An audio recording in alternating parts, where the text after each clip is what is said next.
Today we're going to be looking at Psalms 55, and it's this anguishing plea to God from David. It starts out this way: "Give ear to my prayer, O God, and hide not yourself from my plea for mercy. Attend to me, answer me. I am restless in my complaint, and I moan because of the noise of the enemy, because of the oppression of the wicked.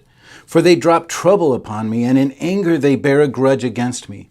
My heart is in anguish within me. The terrors of death have fallen upon me. Fear and trembling have come upon me, and horror overwhelms me. And I say, O Lord, that I had wings like a dove. I would fly away and be at rest. Yes, I would wander far away. I would lodge in the wilderness. I would hurry to find a shelter from this raging wind and tempest."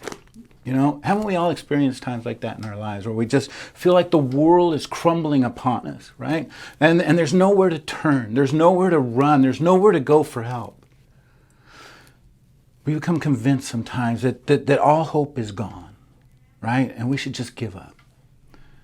And here's David, like us, just, if I had wings like a dove, I could just fly away. I could just escape this. I could just leave all my troubles and worries and turmoils behind. We often feel that way. And I will say, in these difficult times, we need to learn to turn to God, in complete assurance that He has this, in complete assurance that He hears our prayers. And Jeremiah 29:12 confirms that. He says, if you will come to me and pray, I will hear you. But we can still feel alone. But it doesn't mean we are alone. And it doesn't mean we have to be alone. Corrie ten Boom said it amazingly one time. She said, "You never know that Jesus is all you need until Jesus is all you have." And here David is pouring out his heart, because he's been betrayed by a close friend, right? His name was Ahithophel, and he'd been his close personal friend. He's been his counselor and advisor, and he turned against David. Now I'll say this: if it'd been an enemy, that's a lot easier to overcome. We expect that. We expect our enemies to betray us and to bring harm. But when it comes from a friend, there's anguish. We're cut to the wick. We're cut to the heart.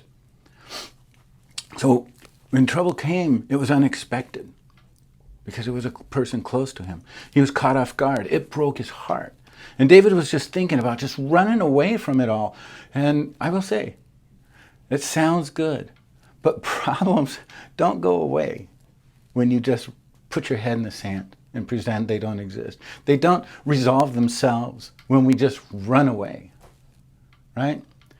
We need to go to the Lord, because He is the only lasting solution to the problems. We need to go in the strength and face our problems in the strength of the Lord, and in the assurance, knowing that God truly loves us and cares for us.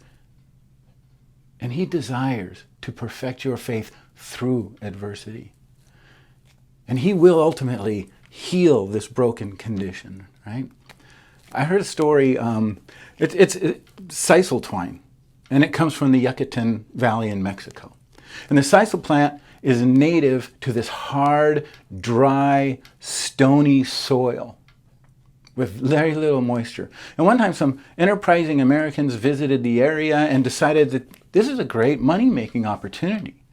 So they took this plant and they brought it back to Florida and thought it would really thrive under these humid and wet conditions, and where the plant would no longer struggle for survival. And they brought it, and this plant grew to enormous sizes, and in their minds, it promised great fortunes. But when reaping time came, and they started breaking down those leaves, that vital fiber, that strong fiber and twine, simply collapsed into a soft and useless pulp.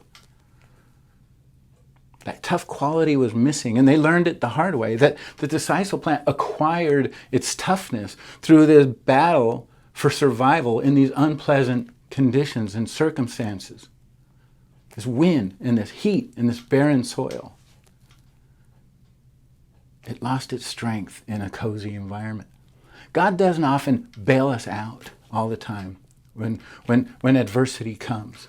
In his mercy and in his wisdom, he knows what is necessary to help our spiritual character grow, to become strong, to become resilient. And we need to remind ourselves, he has brought us this far. He will see us through the rest of the way. Trust in him during those difficult times because he is the perfecter of our faith.